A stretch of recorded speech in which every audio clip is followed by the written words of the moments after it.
Maraming salamat.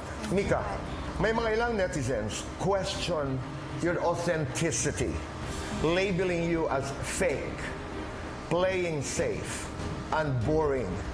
Brent, defend Mika in 30 seconds and your time begins now.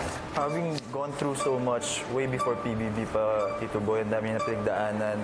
And yung pagpasok niya dito is yung opportunity to redeem herself. Siyempre, nung una talaga natakot siya na ipakita yung totoong sarili niya. Pero I would say ngayon, napapakita na talaga niya and yung pagiging playing safe na tingin nila. I would say now, napapakita na siya ng galit, ng inis, ng lungkot. And for them, playing safe pa rin yun. Wala na akong magagawa.